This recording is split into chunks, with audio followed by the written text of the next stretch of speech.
Hello and welcome to our program today, Afrocentricity. We have a very, very special program in commemoration of Reverend Maurice McCrackin. Our program is a snapshot in the life of Reverend Maurice McCrackin. We have two special guests who insisted that I read a poem that I wrote before I introduced the guests called A Tribute to Mac. This poem was put to music by a group called The Healing System and performed at Northern Kentucky University. And let me begin our program by reading this poem as a tribute to Reverend Maurice McCrackin. A tribute to Mac. A true minister of peace, a philosophy of life he learned from Mahatma Gandhi. His stance on civil disobedience found him struggling alongside friends like the Brokaws and the Bromleys. Like Henry David Thoreau, he refused to pay taxes to support unjust wars. And like Martin Luther, his commitment to God got him barred from the church's doors. If his life was an example of how we should live, even to stand alone, then the immortal memory of this great man says God's work must carry on. Blessed be ye poor, said Christ, for yours is the kingdom of God. Powerful words that Mac lived by, so the authorities called him odd. 20 times or more they dragged him away, arrested and threw him in jail. But his undaunted spirit would not give up until the cause of justice prevailed. He drew the line on the evil of discrimination and war in all of its forms. At 84, he scaled a White House fence in protest of Desert Storm.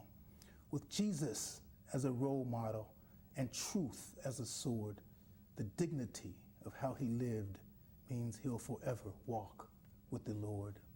If his life was an example of how we should live, even to stand alone, then the immortal memory of this great man says God's work must carry on. The immortal memory of this great man says God's work must carry on. God's work must carry on. Let's begin our program. We have Dr. Judith Bechtel and Mr. Tim Krause. Dr. Bechtel is the co-author of a book entitled Building the Beloved Community, a biography of Reverend Maurice McCrackin up until about 1990, I think it stops. Mm-hmm. And Mr. Tim Krause is doing a documentary, preparing a documentary, a close friend with Reverend McCrackin, who Dr. Bechtel even mentions in the book. And so let's have some discussion here about these projects. Dr. Bechtel, let's begin with you. What inspired you to do a biography of Reverend Maurice McCrackin? Well, I think I came away with the same kind of inspiration that you just reflected in your very lovely poem. Thank you for that. But I started out as a person that had only read about McCrackin in the newspapers, and that wasn't always very complimentary. I didn't know him at all, personally. But at a certain point in my life, I was wanting to take on a writing project that would entail interviewing an older person. That's all I knew about it. I just wanted to interview an older person, so I wanted it to be someone closer to my community, so I wouldn't have to drive or travel for that. And when I would go to parties, I would say, do you know any older people that are interesting, live in Cincinnati? Or anytime I was with a group of people and I was accumulating a list of potential subjects, and his name kept coming up over and over again. And I thought, well, I'll call him up and see whether he would welcome such a thing. And of course, everybody that knows Mac knows how welcoming he is. So I still remember the first day that I went down there, a complete stranger to him, and asked him if he would be willing to be interviewed, that I would like to write something about him. And of course, that was my first step as part of the McCrackin family. Now, when was that about? Was that in the 70s? That was 1982. Early 80s? Uh-huh. It took me really 8 years, a little bit at a time, to get used to everything and to research all the background information. You really have to be a historian to. Yeah, I'm going to ask you a couple of questions about that as we go through the interview, because I know, that, for instance, you talk a lot about the Coney Island situation, which was the first part of the 1950s, and finally in 1954, Ethel Fletcher is allowed to come in, and everybody else. But Cincinnati media didn't cover that too much, so you had to do a little bit of digging, I think, to get some of that data about those details on that struggle. Let me move to Tim right quick, and I'll come back and we'll talk a little bit. Did you want to say something about that though? Before? No, you're absolutely right. And it wasn't just a matter of the local business, but I felt I needed to know something about everything he was interested in, something about the civil rights movement, something about the history of pacifism in the United States, prison reform. I mean, you name a social problem that we have in America, and he has had an interest in it and an impact on it. So it was quite a challenge, not to mention all the hundreds of people that he's worked with or that have been influenced by him. So it's a lot to get familiar with. And you co-authored the book with Robert Coughlin, who also is from your community, who you didn't know growing up, Yes. but you kind of came together around this issue. Amazing how kindred spirits work together. Yes. Did he have a lot of data when you met him? Well, he had an idea the same as I'd had an idea, except instead of asking around who would be an interesting subject, he knew he wanted to write about Mac. He had met Mac when he was a young man, and so he called up Mac just like I did, and he said, Reverend McCrackin, do you think, has anybody tried to write a book about you? And Mac said, well, you would be welcome to do that, but you have to check with Judy Bechtel.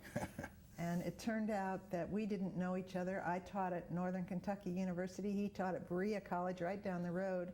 And we both grew up in Euclid, Ohio, 10 years apart. I'm 10 years older than he is. And we had never known each other. We're in the same profession. And so we decided, well, we'll meet and we'll share research. And of course, we did that, and one thing led to another. And finally, we got closer and closer together on what we thought we would like to say in this book. And he wrote a chapter, I wrote a chapter, we passed it back and forth, and it was really a very rewarding experience for me. It was very good for both of us, I think. Now, Temple University published the book in 1991, and it's out of print now. Yes, it is. And you're in the process now of working to get it republished. And Bob and I got permission to come out with a new edition on our own and use the text of the original. We're going to add some new pictures that Tim has found in the archives. And I think it'll be a really nice, updated issue. And we're hoping to have it yet this year in 1998. So anyone that might be interested in reading about Maurice McCrackin's life should try to contact me here at NKU, and I'll give the details of that. Do you think that at some point it'll ever be updated from 1991? Oh yeah, we're going to add another chapter. Just one chapter will do all of that? Oh, well, I think so. Okay. Every chapter in here compresses 10 years or so. Absolutely, so absolutely. Tim, how did you become acquainted with Mac? I like to say Reverend Maurice McCrackin, but he didn't like to use the title Reverend. No, he didn't like those kinds of divisions between people. He was very egalitarian in almost every aspect of his life. I moved to Cincinnati in 1979, and I had known of Mac then because of the national notoriety that he had received when he was incarcerated by the Hamilton County prosecutor for not testifying in a grand jury. He was held for over 100 days. I think it was 111 days in the Hamilton County jail because he refused to testify against some prisoners who had allegedly kidnapped him. And they were people he had visited in prison, and they broke out of prison at Lucasville Penitentiary in southern Ohio and worked their way to Cincinnati and found Mac. And they sort of commandeered Mac's car and Mac at the same time. He would have never said that he was kidnapped, and they were later apprehended. But during the grand jury investigation of that, the prosecutor wanted Mac to testify against them as being one of their victims, and Mac refused to do that, so they put Mac in jail for that. And national attention during that period of time, and that was right at the year that, right after, it happened right before I arrived in Cincinnati. My personal friendship with Mac did not begin until 1981, however. We were going to Washington together for Solidarity Day. I was a union activist at the time, and Solidarity Day in 1981, Labor Day weekend, was a national labor rally against the Reagan administration. And Mac, not only a religious man, was a strong supporter and believer of the rights of labor. And we met at a lunch counter, actually eating breakfast together in Breezewood, Pennsylvania, because we were riding the same bus to Washington. And at that point, he invited me to come to his church, and my family and I did, and we immediately decided we liked what we saw, and we stayed on. We became members of the congregation. You know, in the book, Dr. Bechtel points out that you're one of the people he mentions, along with Vivian Kennebrew and Mr. Munden, as people who kept the church going while he was off or imprisoned. Well, it's kind of interesting. Reverend Sellers, who was a Presbyterian minister in the West End of Cincinnati, was a very good close friend of Mac's, who took over the church that Mac was kicked out of by the Presbyterian Church. And even though he was the man to succeed Mac in that position, they became very close friends. He made a mention in Mac's memorial that he thought that Mac had started a seminary in his congregation, because it didn't matter whether he was there or not, there was always going to be a sermon. Even if someone only knew Saturday night, there would be a sermon that next Sunday, even if he was in jail, because we were prepared. And that's the case. It was a very supportive, informal, and still is, a very supportive and informal congregation that can roll with the punches. And you learn to do that when you lived with Mac. Now, are you an ordained minister yourself? No. But you would just get up there and preach sometimes, huh? Yeah. And many numbers of the congregation would. Mac had that ability to empower people.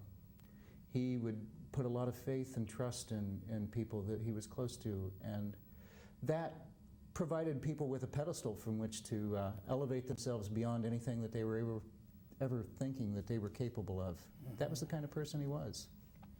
Let me ask a couple of questions. I know some of this stuff is, you might not have looked at it quite recently, but it seems like the media tends to look at Mac as having started his career as a public protester, if you will, when he was about 43 years old or so, 1948 or so, somewhere in that point.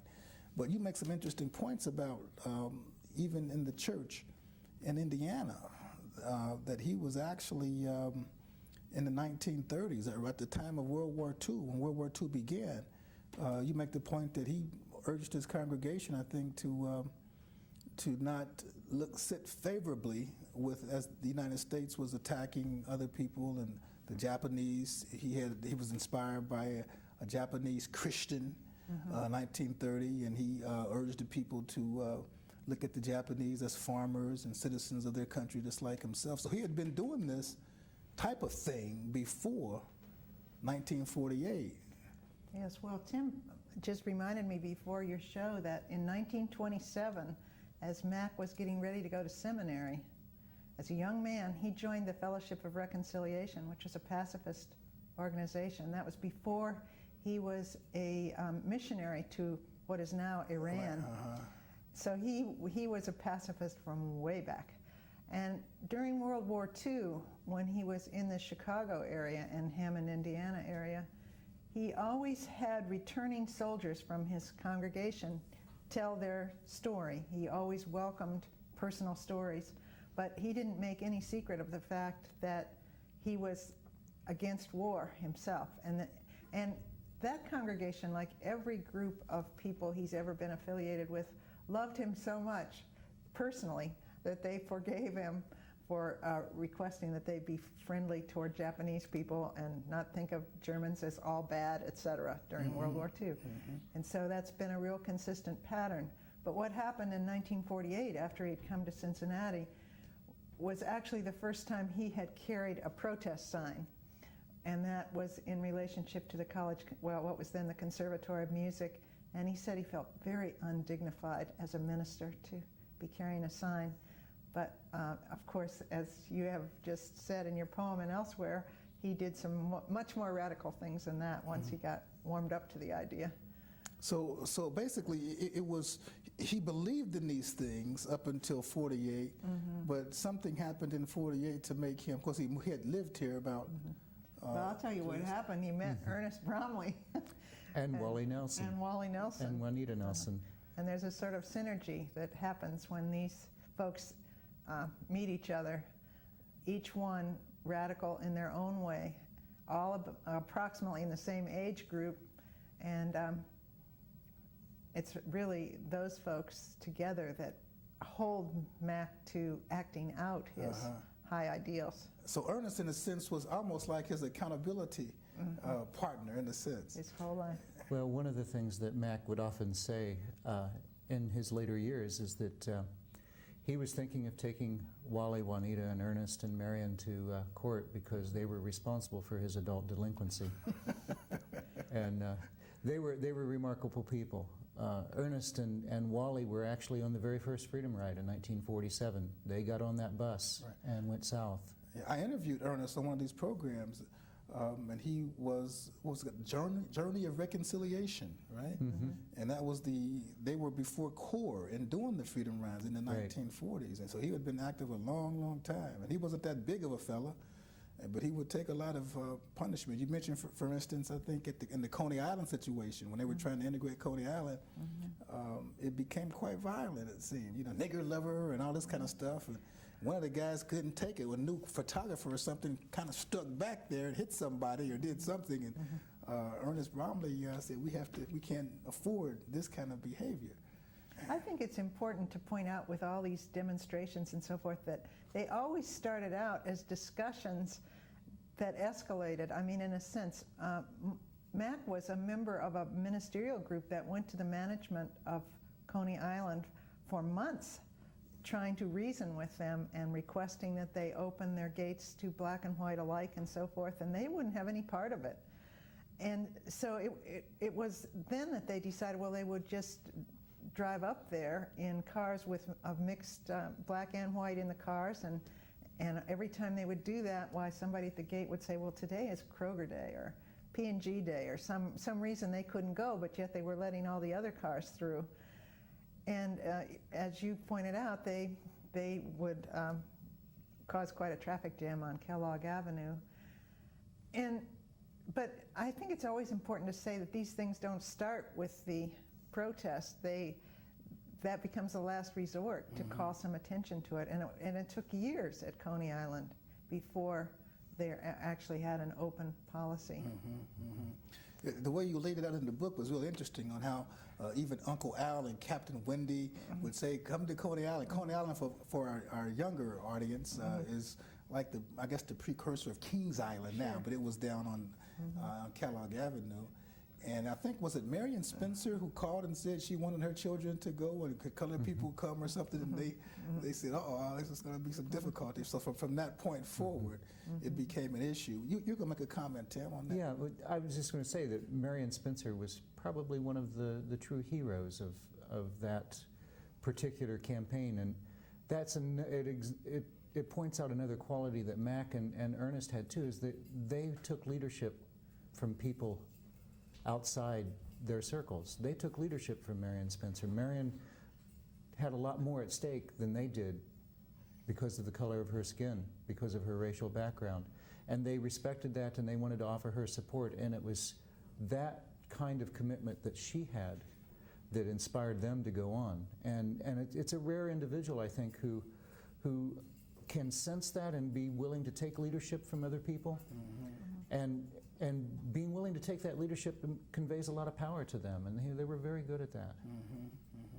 And that is, especially African Americans. I mean, it's not really common to see white men take leadership from African American women or any African American. So absolutely, I mean, that was I mean, just to recognize that this is not just your issue, but we can take leadership from you on this issue and get this thing accomplished. It became a very personal thing. Marion Spencer became a dear friend, and it was her children that were being hurt, and that's what was important to Mac and to Ernie. That whole collaborative thing that Tim mentioned how egalitarian Mac's ideals were and so forth, that if there was an important decision to be made, even in his, I remember especially when after the Presbyterian Church invited him to rejoin after 25 years of That was 1987? He got together a group of people that had stood by him all those years, and by this time I was part of that group because of working on this book, and said, well, what do you think? Is this a good invitation to accept or not? Everybody's saying, well, it's up to you, it's your call, but he wanted to make sure he wasn't letting anybody down that had stood by him in all those years. So not only did he empower other people to be leaders, but he was not a person that would just precipitously do this or that without consulting people that were his colleagues. And in this case, it was very evident that much more goodwill was going to come from accepting the invitation. And so it wasn't that he hesitated to accept it, but just that he didn't want to do it without consulting his friends. And I just love that trait in him. And I'd like to tell one other thing that's similar to the Coney Island thing, and it had to do with the Mississippi Delta. Actually, it was pretty far afield from Cincinnati, but those people down there, black people, were not allowed to send their children to formerly all-white schools, in spite of the fact that it was, 1960 or so by that time, and the Brown versus Board of Education had been the law of the land for 6 years. But if anyone dared to register, if any black person dared to register his or her own children in these schools, they were ostracized economically, and they were poor anyway, tenant farmers and so forth. Well, their case came up in this district court here in Cincinnati, and a group of Bromleys, Brokaws, McCrackin heard about it and sent some folks down there to see if there's any way they could be of help. And that's the point here, not that they would tell them what to do or organize the thing down there, but Mac went down there at one point and just knocked on somebody's door and said, how can I be of help? That happened to be May Bertha Carter's house, and I don't know if you ever met her. She was one of the many black women and men both who had this alliance with McCrackin and his church here in Cincinnati. And she was at her wit's end at this point. She had a lot of children. She had no money. She was holding out for principal. And he arrived on the porch and said, can I be of help? And she just said, this is the answer to my prayers. And of course, she said, I need food and soap. It was basic stuff. And that alliance was just forged. It was a beautiful friendship. Now, you mentioned that it was in 1987 that he was allowed to come back into the Presbytery in Cincinnati. How long had it been since they had kicked him out, and what were the circumstances surrounding that for our audience? Well, it had been 25 years, and almost all the ministers that were in place at that point had either died or retired. I think Mac's longevity helped him out in that regard. The conditions surrounding why and what happened are also really, really interesting. And Tim, you might want to recall some of that. Well, I'm not sure I know much more about it than you do, but it was the initiative of a few people who felt that it was a grievous mark on the history of the Presbyterian Church from 1962 on, and they wanted to get the church to publicly apologize and ask for forgiveness, which was a major thing. You're wanting to tell how it happened that he was kicked out. Right. Oh, how he was kicked out? Yeah. Okay. He was kicked out because of what happened during the Civil Rights Movement and what happened because of his peace commitment. He stopped paying income taxes in 1948 after Wally Nelson brought up the inconsistency of him being a pacifist and still paying taxes to buy weapons for people to kill each other. And so he decided, well, I'm just not going to pay my taxes. He publicly announced that and went on about his business, got more heavily involved in the Civil Rights Movement. No one ever said anything. A few comments here and there, but never in much trouble. In 1957, he went to the Highlander Center for its 25th anniversary and made contact with a number of other civil rights leaders, and that was the infamous meeting that fed the whole anti-communist hysteria against the civil rights movement. The governor of Georgia had put out a tabloid called Communist Training School in Highlander, and they printed close to 1 million of these tabloids and spread them all over the country and started a campaign, an anti-communist campaign against the civil rights movement and anybody that was in it. They had billboards along the side of the street, I believe, with circling around Martin Luther King, Yeah. communists. Well, in those pictures was Maurice McCrackin. And in his local barbershop, he went down to the Pools barbershop on Finley Street in the West End, not too far from the neighborhood house. And there was that tabloid on the wall. They had even gotten it to his neighborhood. And so he asked for a copy of it. One thing led to another, and it became a major controversy. And within 9 months of that, he was being charged with income tax evasion and the big trial, which publicly embarrassed the Presbyterian Church to the point that 5 years later, they ultimately removed him. So in a sense, and we have a sign, we only have about a minute or so left. In a sense, he was kicked out of the church for acting like Jesus. That's exactly right. He would have said the same thing. Yes. And Jesus was his role model. And it is interesting that the church used the argument that he was an embarrassment to the ministry of Jesus in their arguments. But because of longevity and consistency of principle, the church had to come back around and apologize. And they did apologize and ask for forgiveness, which was a remarkable day. Now, how far are you along with the documentary, and what? Tell us a little bit about that. Well, I have a number of hours Got shot. about 30 seconds. Okay, a number of hours shot with Mac, and I need a number of other interviews of people from here, people like Ann Braden, people like Alan Brown, a number of folks in the Cincinnati area that knew him before we can put that all together, and then transferring a lot of archive material. And you think it's going to be about a 2-hour documentary? No, it won't be that long. It will probably be 60 minutes. Biographical in nature? Biographical in nature, looking at some of the major themes in his life. Okay, that's wonderful. Our time is very, very short, about 15 seconds. Are there any last things that you'd like to say? I wanted to ask Dr. Bechtel, because all this prison, all this war, and all this negative stuff is still going on in American society, do you think Mac had any impact? 10 seconds, roll it down. I think he did. Not only are many of these conditions improved, but he really influenced people personally. He gave them hope. Hundreds of people. Hundreds of people hope. Hundreds of people. Thank you. Thank you. Thank you both for being our guest. This has been Afrocentricity, a snapshot in the life of Reverend Maurice McCrackin. Until next time, peace.